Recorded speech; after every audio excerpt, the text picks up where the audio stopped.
This is the Canon R5. It is, by all intents and purposes, a stills camera, but it has a little bit of a secret. It shoots 8K full frame internal 12-bit RAW video. And having shot with, used, or owned the entire Canon cinema line, all the way from the C700 full frame right down to the C70, it produces the best quality video of any of them. But of course, it comes with a catch. Those 8K RAW files are huge and they're kind of hard to work with.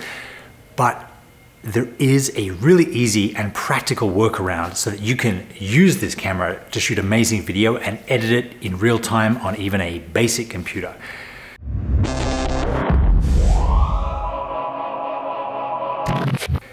The secret is transcoding. So what you do is you take the card out of the camera, you put it into the card reader and open it in your editing software of choice. I use DaVinci Resolve.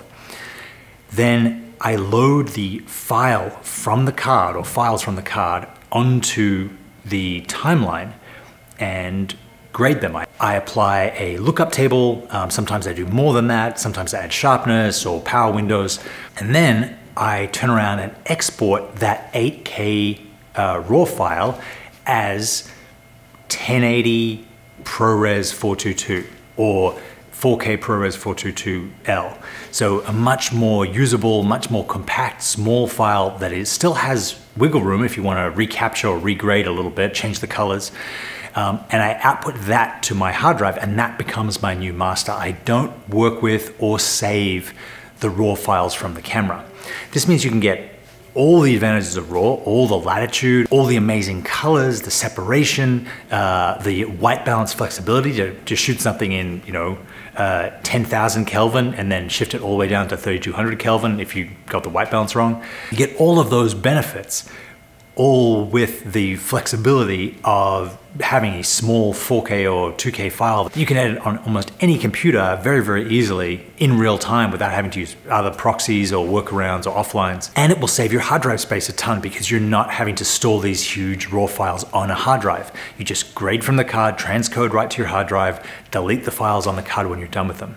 I've been using this workflow for the last 6 or 7 years, first with the 5D Mark III with Magic Lantern, then with the C200, then with the C500 Mark II, which I'm shooting this on, and now with the R5. And I've never regretted it in hundreds of projects, thousands of clips. I've never been like, oh, I should have kept the RAWs. If I'm doing something specific that needs to be regraded, like my feature film, then I will keep the RAWs on a separate hard drive. But for 99% of the stuff I do, all my client work, I get rid of the RAWs and just save the transcodes. RAW is so much better, it's so much richer. If you go back through my YouTube videos, you can see on the C200 stuff where it's RAW, there's that much better color. If you look at the later stuff, my C70 stuff that I shoot without grading, it still looks great, it just doesn't have the same depth of color. It's not 12-bit, it's 10-bit. And that doesn't seem like you're missing much, but in the long term, you kind of are. Hopefully this will help people out there who want to capture the most detail, the most colors, the most quality from their R5 footage without getting bogged down in all those big file sizes.